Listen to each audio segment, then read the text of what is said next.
देखो साहब, ऐसा है, पूछ लेते हैं ना, यही केजरीवाल, देखिए यही घटियापन है केजरीवाल का, जो मैं बार बार कहता हूं कि क्यों इस देश की राजनीति के चरित्र को एकदम कूड़े में मिलाया किस आदमी ने। यह आदमी कहता है कि मुझ पे झूठ इल्जाम थे। आप सच इल्जाम लगा कर आए थे राजनीति में। पिछले 15 साल में एक बयान इसका बता दीजिए जो आज सत्य। आप कांग्रेस छोड़ दीजिए, प्रधानमंत्री छोड़ दीजिए, किसी के बारे में। यही दिल्ली की सड़कों पे उछल उछल के नाच रहे थे कांग्रेस के भ्रष्टाचार के बारे में। अरे जरा सी तो शर्म होनी चाहिए थी आपको। एक फाइल नहीं आप निकाल पाए। आप किसी पे क्या उंगली करते हैं? और क्यों जाएंगे सोनिया गांधी जेल? शराब में घोटाला किया था क्या? और इसमें कोई क्लीन चिट नहीं मिली। सीधे सीधे सीबीआई ने कहा है, कोर्ट ने कहा कि सीबीआई ने गलत तरीके से बिना किसी मेहनत के इन्होंने केस किया, और अभी तो 10 केस और हैं। आप क्यों नहीं किसी को फिर पकड़ पाए भाई? आपने 3-4 साल दिल्ली की सड़कों में उछल उछल के कहा कांग्रेस के भ्रष्टाचार के बारे में। कौन सी फाइलें घुमाते रहे? कहाँ गई वो फाइलें जब आप 10 साल मुख्यमंत्री थे?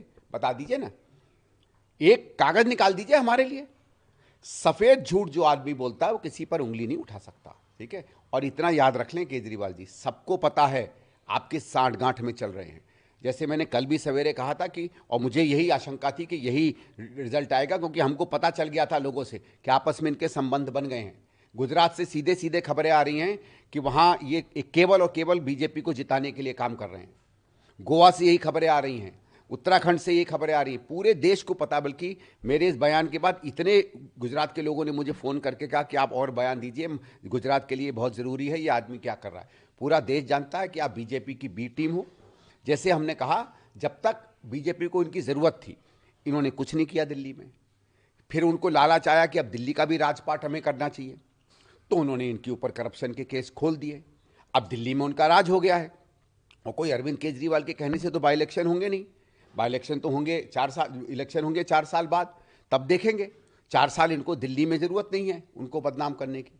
लेकिन अगर उनको बदनाम करेंगे तो हो सकता है पंजाब जो एज इट इज़ हार रहे हैं और बुरी तरह हार जाए आम आदमी पार्टी। गुजरात में जो उनको लगता है कि 7-8% करके कांग्रेस का वोट काटेंगे, वो कहाँ से काटेंगे? तो ये हुआ कि नहीं, इनको इज्जत दे देते हैं, है तो हमारी ही टीम, जिस दिन हम चाहेंगे फिर केस लाद देंगे। आप देखिएगा आने वाले समय में किस तरीके से। ऐसा क्यों हुआ, मुझे एक चीज़ बताइए, कि दिल्ली का चुनाव हार जाते हैं और दिल्ली के चुनाव हारने के बाद एक के बाद एक जजमेंट आने लगते हैं। भाई जज कोई राजनीतिक इवेंट से तो जजमेंट नहीं देता। लेकिन अगर आप देखें दिल्ली के चुनाव का रिजल्ट के पहले के जजमेंट और बाद के जजमेंट कैसे बदल गए भाई।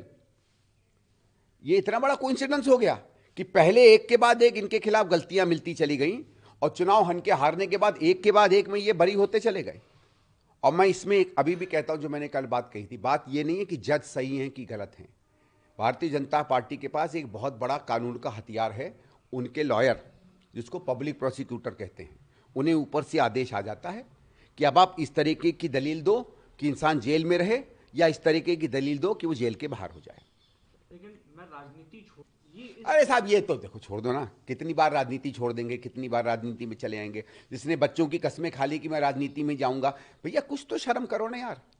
ठीक है, आप लोगों को नहीं है, मीडिया को शर्म नहीं है, क्योंकि मीडिया और उनके बीच में लक्ष्मी जी की पूजा रोज होती है, तो छोड़ो ना, मीडिया को कौन भरोसा करेगा।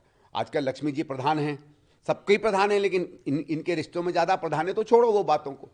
आप दूसरा ये कहना कि मैं क्या कहते हैं, गद्दी छोड़ दूंगा। आपको याद है जब ये 2015 में दोबारा जीत कर आए थे, तो उसके 2 साल बाद एमसीडी का चुनाव हुआ था, जिसमें बीजेपी बहुत अच्छे बहुमत से जीती थी। ठीक है, तो क्या आपने डिसॉल्व कर दी थी असेंबली? नहीं ना। 4 साल मिलते हैं, 4 साल करिए। ठीक है, सबको पता है बीजेपी की क्या हालत है इस समय दिल्ली में। ठीक है, इस समय बीजेपी की जो हालत है, शायद ही कोई सरकार होगी जो 1 साल में इतनी बदनाम हो गई होगी जितनी बीजेपी है।